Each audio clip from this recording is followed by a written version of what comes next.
Даже трудно представить себе, как много неожиданного таит в себе кулинария. Например, оказывается, что горох можно не только варить, но и жарить. Правда, речь идет не об обычном горохе, а о горохе, который называют нут, либо нахут, азиатский горох. Предварительно горох следует замочить, а может быть даже и отварить до полуготовности, обжаривать в хорошем растительном масле с доброй щепотью соли. Можно и красный перец добавить, но ближе к концу. А сейчас для салата, который мы собираемся приготовить, давайте пожарим красный перец болгарский, сладкий, паприку. Перец следует нарезать так, чтобы его было удобно есть в салате. Ведь салат обычно едят одной вилкой, никаких ложек и никакого ножа. А для перемешивания гороха в сковороде лучше не использовать ни лопатки, ни шумовки. Перемешивается при помощи стряхивания. Салат должен быть не просто вкусным, он непременно должен радовать глаз. Поэтому перцы возьмем разноцветные. Один красный, а один желтый. Надо понимать, в какое время обеда будет подан салат. Если салат подается в начале обеда, то одна из его задач – разжечь аппетит. Ничто не поспособствует этому лучше, чем пара зубчиков чеснока. Порубите его, отложите в сторонку. Сейчас пригодится. Скажите, а вы уже догадываетесь, что салат у нас, как бы сказать, с легким азиатским акцентом? Поэтому там, где чеснок, там и немного красного острого перца. Ровно столько, сколько понадобится для аппетита, для задоринки. Раз уж мы заговорили об азиатской кухне, то напоминаю, один из самых популярных узбекских салатов состоит только из помидоров и лука. Давайте лук возьмем повкуснее, фиолетовый, сладкий, и нарежем его необычным образом, перышками, вдоль по меридиану. Поверьте мне, от метода нарезки лука зависит его вкус и консистенция. Даже сок из лимона можно выжимать по-разному. Мы как-нибудь еще поговорим об особом методе выжимания сока из лимона. А сегодня сойдет и самый простой метод. Вот пока говорили, горох уже и пожарился.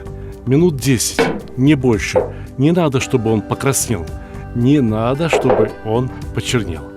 Долейте на сковородку немного свежего масла. Сейчас будем жарить болгарский перец вместе с чесночком и перчиком острым. Только знаете, слово «жарить» здесь, пожалуй, что выглядит как преувеличение. Мы обжарим перец, мы подогреем его, мы просто усилим его аромат. Перец не должен потерять свою форму, он не должен потерять свою упругость.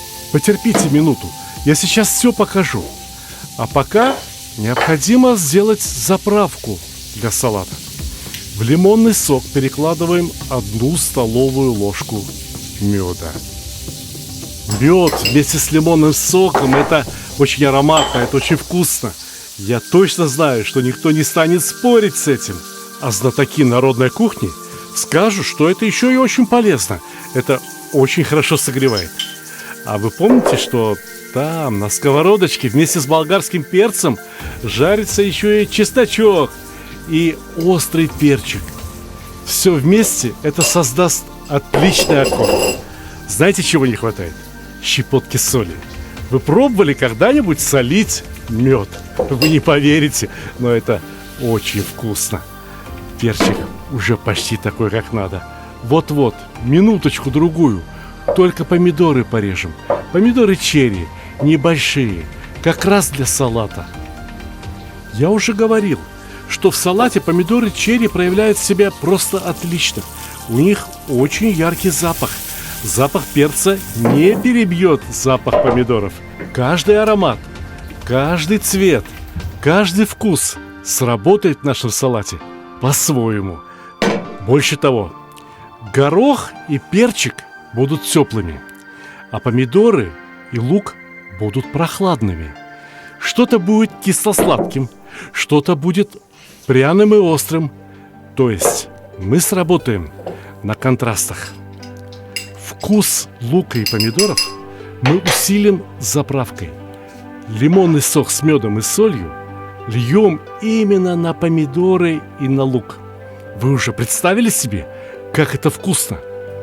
Лимонный сок и мед работают как эквалайзер, а листья молодого шпината сработают как ковер, на котором будет возлежать все великолепие. Еще раз, горячий, с необычной текстурой, промасленный и слегка подсоленный горох. Лук и помидоры, которые сдобрены лимонным соком и медом. Подогретый болгарский перец, чей аромат усилен чесноком и острым перцем. И только шпинат остался таким, каким был. Абсолютно натуральным. Но сейчас я все перемешаю, и зазвучит оркестр. Удивительный оркестр из очень хороших, очень полезных и вкусных продуктов, мимо которых мы зачастую проходим, не обращая на них внимания.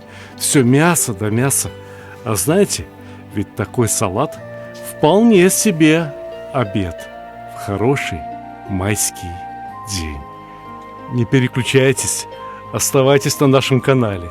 Вас ждет еще очень много интересного.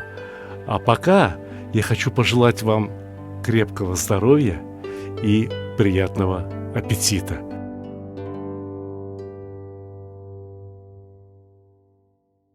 Дорогие друзья, если я что-то и сделал в своей жизни хорошее, то это кулинарные книги, которые я написал.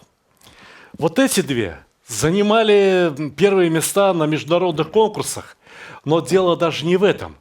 Когда их даешь кому-либо в руки, люди берут и говорят, дорого стоит, 1008 или 10. То есть люди оценивают их в 3 раза дороже, чем они стоят на самом деле. Но сегодня у меня для вас отличная новость. Скоро наступает летний сезон. Нужно будет готовить что? Шашлык. Для этого есть книжка «Мангал». Те, кто покупает книжку «Мангал» вместе с книгой «Казан», шикарная книга, между прочим, получают абсолютно уникальную книгу о марокканской кухне совершенно бесплатно. Знаете, что такое марокканская кухня? Кто полюбил узбекскую, кто полюбил азербайджанскую, тот полюбит и марокканскую. Потому что это как бы продолжение тех же самых блюд, только с абсолютно другим вкусом. Готовится очень просто. Готовится из тех же самых продуктов, из которых и мы в основном готовим, и с теми же самыми специями, что продаются у нас повсюду. Но получается что-то новое. А кулинария и есть наука о новых блюдах. Итак, «Мангал», книга «Казан», и вы получаете книгу «Таджин Кускус» о марокканской кухне. Совершенно бесплатно. Сама по себе эта книга стоит 3000 рублей. Но это еще не все. Вот здесь у меня есть книжка «Счастье кулинара». Во многом эта книга автобиографическая. Она о моем кулинарном становлении. Что я любил в детстве, что мы с супругой готовили в молодости, что мы любим готовить сейчас. Это книга о нашей семейной кухне. Но, разумеется, моя самая большая любовь – это плов. Итого, книга «Плов» и книга «Счастье кулинара». Кто покупает их вместе, получает книгу про марокканскую кухню опять бесплатно. Книги можно заказать с автографом. Вот эта книга нынче чемпион по продажам, потому что это самая новая книга, составленная по рецептам, которые вы выбрали. Вы смотрели эти рецепты больше всего в Ютубе, вы их чаще всего лайкали, вы чаще всего подписывали, просмотрев ролики с этими рецептами. 75 уникальных, самых вкусных рецептов вот здесь. Помимо этого, я хотел бы предложить вам очень интересную книгу о чеченской кухне. Эта книга так и называется «Кухня чеченского народа». Шикарный том. Опять-таки, что-то новенькое. Не то, что вы готовите всегда. Хотите развиваться дальше? Хотите узнавать что-то новое? Вот она. Книга о чеченской кухне. Кавказ, что может быть лучше? Лучше может быть только книга о баранине. книга «Казан-баран» и моя самая первая книга, которая продается уже 17 лет. «Казан, мангал и другие мужские удовольствия». Так любит ее народ, что каждый год приходится допечатывать тиражи. К слову говоря, книга «Таджин Кускус» только кажется маленькой. На самом деле она чуть-чуть больше, чуть-чуть шире, чем книга «Казан-мангал». Вот она насколько больше. Вот она насколько шире. Точно такая же по толщине, отпечатанная на роскошной бумаге. Если кто-то захочет купить вот эти две книги, «Казан» и «Плов», разумеется, тому человеку я тоже подарю книгу «Таджин Кускус» совершенно бесплатно. А если кто-то захочет купить 3 книги о чеченской кухне, а так часто бывает, люди покупают сразу несколько книг, а потом просят меня: эту книгу подпиши для Сергея, эту книгу подпиши для Рустама, эту книгу подпиши для Бориса. И все, у этого человека решен вопрос с подарками. Итак, хотите ли вы купить что-то для себя, хотите ли вы купить что-то в подарок друзьям, всегда есть выбор. Одну книгу берете себе, одну книгу другу, третью получаете бесплатно. Заходите в мой магазин stalik.ru. Книги мы знаете, как упаковываем? Во-первых, картонная коробка. Во-вторых, обязательно пузырчатая пленка. И только потом пакетик, в котором вам эту книгу и доставят. Все книги доставляют в идеальном состоянии. Не помятые, не порванные, как это бывает очень часто, к сожалению, в маркетплейсах. Я поэтому и решил, что больше мои книги в маркетплейсах продаваться не будут. Эксклюзивный продавец моих книг – мой магазин, где все под моим контролем – stalik.ru. Ссылка в описании. Летом природа сама подсказывает нам, какие блюда готовить. Если есть земля, вода и солнце, то много зелени будет обязательно. Что-то можно посадить в огороде, а что-то растет и само по себе, в диком виде. И как хорошо, что дома есть сыр, масло и немного муки. Значит, сегодня можно приготовить одно из самых любимых азербайджанских блюд – кутабы. Замесите самое простое тесто, как на пельмени, или, правильнее сказать, как на лаваш. Воды берите примерно в 2 раза меньше по весу, чем тесто. Никаких яиц, никакого кефира, ничего не нужно. Щепотка соли и хорошо вымесить. А потом обязательно убрать в целлофановый пакет и дать полежать, чтобы тесто стало мягким, пластичным, податливым. Некоторые готовят кутабы вовсе без лука, а я предпочитаю готовить с луком. Можно взять обычный репчатый лук, а можно взять лук-порей. Только с луком-порей надо обходиться осторожно. Вот здесь, на переходе от зеленого к белому, внутри стебля может оказаться земля. В этом нет ничего страшного. Помыли, да и все, нарезайте. Но если стебель чистый, нарезайте прямо так. И зеленую часть, и белую. Знаете, мне кажется, что лук-порей несколько недооцененный ингредиент на наших кухнях. Ведь он очень вкусен в запеченном виде. А если его спассеровать на растительном масле, аккуратно, не торопясь поджарить, то он получается очень нежным, очень сочным и очень вкусным. Только зеленая и белая части у лука-порея – это, можно сказать, разные продукты. У них довольно разный вкус. А что здесь удивительного? Ведь и репчатый лук бывает прорастает, и зеленый лук имеет совершенно другой вкус, нежели сама головка. Но здорово, что и белая, и зеленая часть лука-порея после пассеровки приобретают примерно одинаковые свойства. Поэтому их можно пассеровать вместе. Можно сделать это на обычной сковороде, а можно взять азербайджанский садж – вогнутая сковородка. Впрочем, все зависит от метода ее использования. Можно использовать как обычную сковороду, на которую не грех положить добрую ложку топленого масла. А можно использовать выпуклой стороной вверх. Но об этом мы поговорим позднее. А сейчас засыпаем масло луком. Пусть огонь под сковородой будет небольшой. Торопиться не надо. Тем более, что нам еще предстоит порезать остальную зелень. Например, там, где лук-порей, там его брат, молодой чеснок. Обращаемся с ним точно так же, как с луком-пореем. Только белую нижнюю часть чеснока я предпочитаю порезать помельче, ведь она очень ароматная, обладает очень ярким вкусом. Поэтому пусть другая зелень окружает каждую крошку белой части чеснока. А зеленая часть помягче. Ее можно порезать обычными шайбочками, кольцами.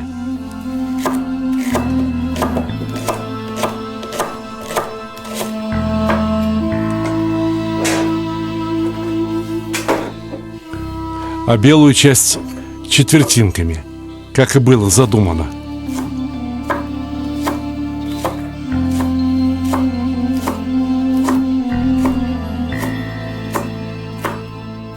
Лук уже прогрелся, начал пассероваться, но чеснок и следует опускать после лука. Из-за высокого содержания сахаров чеснок на пустой сковороде потемнеет моментально, а в компании с луком он только размягчится и передаст свой аромат окружающим продуктам.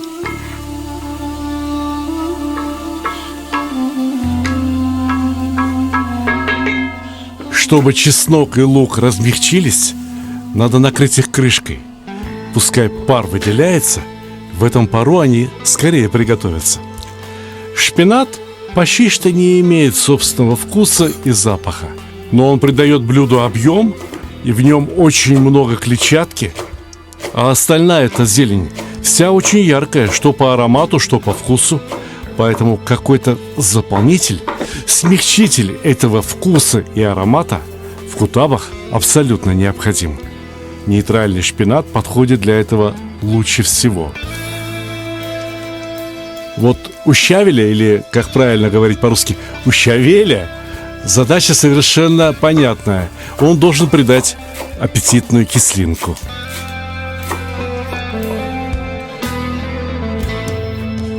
Вот я не знаю, использует ли кто-то в Азербайджане для кутабов черемшу. Но как по мне, так листовая черемша замечательно укладывается в кутабы. Да, черемша тоже обладает чесночным запахом и вкусом, но этот аромат и этот вкус особый. В нем содержится еще что-то буквально волшебное, то, что очень трудно описать словами.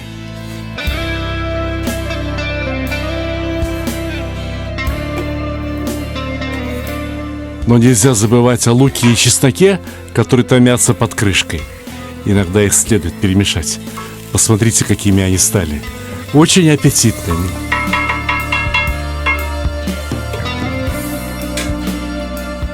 В Азербайджане в основном различают два вида мяты.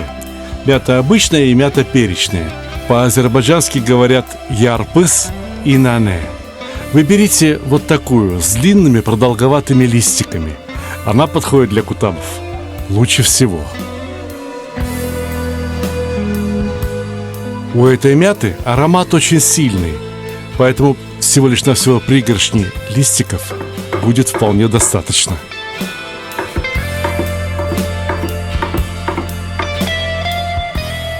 Ну а дальше все понятно. Укроп, зеленый лук, петрушка, кинза, базилик.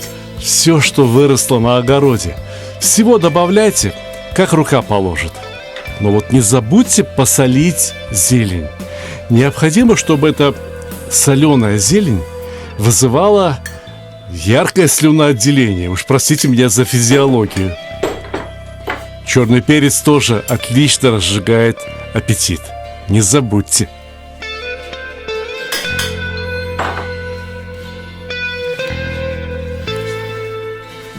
Ну а поскольку в садже пассируется лук, нельзя забыть о куркуме. Немного куркумы. Пусть лук и чеснок станут еще прекраснее.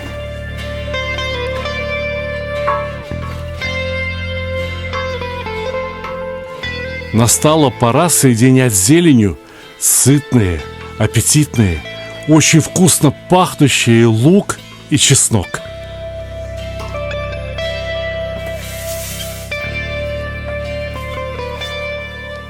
Давайте перемешаем их с зеленью, да так, чтобы каждый листик зелени оказался покрытым очень ароматным маслом.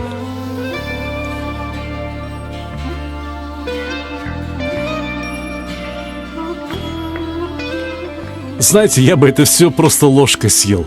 Это уже очень вкусно. Но там, где зелень, на азербайджанском столе обязательно будет сыр. Мягкий, рассольный. Чем-то похож на сулгуни, чем-то похож на брынзу. Но в Азербайджане очень много сортов сыра, о которых мне еще предстоит вам рассказать. Сыр и зелень, как правило, употребляют вместе с лавашом. Азербайджанский лаваш, как его еще называют юха, чаще выпекают на садже, выпуклой сковороде. Да-да, той самой сковороде, где только что пассеровали зелень. Протерли, промыли, перевернули и получили сковородку, поверхность которой прогревается абсолютно равномерно. Плоская сковорода, хотите вы того или нет, сильнее нагреется именно в центре. А выпуклая сковорода, где центр приподнят над пламенем, прогревается равномерно. В этом и состоит весь физический смысл саджа. Тесто надо разделить на равные кусочки и сформировать шарики, будущие сочни. Я уже много раз показывал, как это делать. Мы жарили чебуреки. Мы пекли другое крымско-татарское блюдо, которое называется янтык. Если вы пропустили замечательные рецепты ближайших родственников азербайджанского кутаба, чебуреков и янтыка, то вам один путь – в мои социальные сети. Конечно, лучше всего не пропускать наши эфиры на телеканале РЕН-ТВ. Утром, рано, но зато самая интересная кулинарная программа. А где вам еще покажут, как испечь дома настоящий лаваш? Увы, то, что продают на рынках и в магазине, зачастую не выдерживает никакой критики. А дома, когда выпекаешь лаваш, то есть только одна сложность – правильно подобрать нагрев под саджем. Необходимо, чтобы лаваш не высыхал, а слегка румянился и оставался при этом мягким. Если какой-то листик лаваша пересохнет, ничего страшного. С ним идеально поесть очень горячий и ароматный хаш. Его можно добавить в любой суп. Покрошили и съели. Но сейчас, раз у нас начал получаться отличный лаваш, самое время украсить этот самый лаваш зеленью. Да-да, кутабы так и появились на свет. Понимаете, люди где-то, находясь вдалеке от своих домов, с караванами во время торговых путешествий или с отарами овец на пастбищах, пекли для себя простейший хлеб – лаваш. А здесь вокруг растет зелень. Ну так а почему бы в лаваш не добавить эту самую зелень? Это уже позднее стали добавлять помимо зелени еще и сыр. Ну а что, раз есть овцы, значит будет и сыр. Стали добавлять мясо. Ну а что, раз есть овцы, значит мясо тоже есть. Порубил мелко-мелко вместе с лучком и добавил внутрь кутаба. Да, в Азербайджане готовят кутабы в том числе и мясные. А 12 лет назад, готовясь к презентации моей книги «Казан, баран и Дастархан», я решил приготовить фарш для кутабов из орехов, алычи и жареного лука.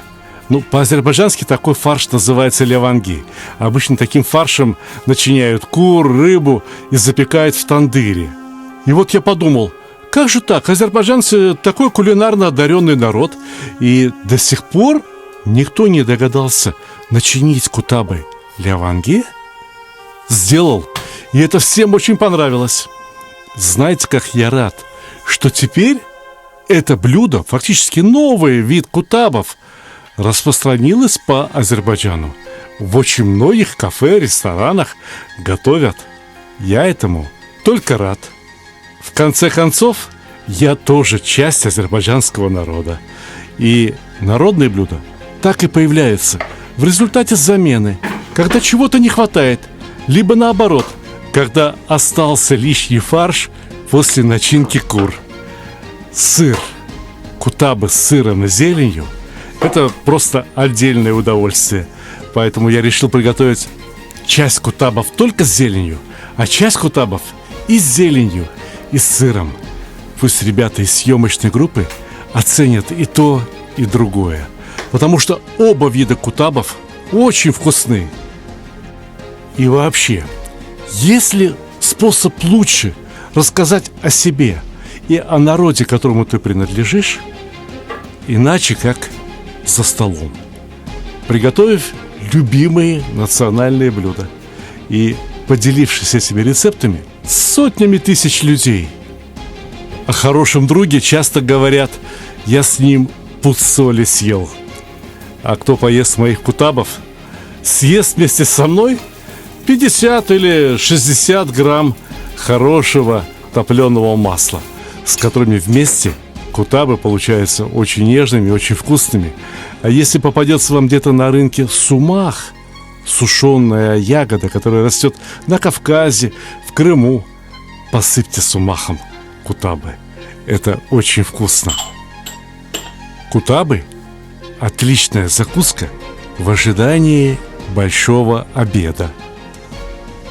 Сегодня вас еще ждет замечательная шурпа с запеченным петухом.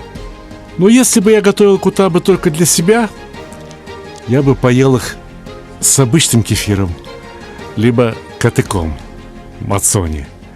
Этого достаточно для очень вкусного ужина.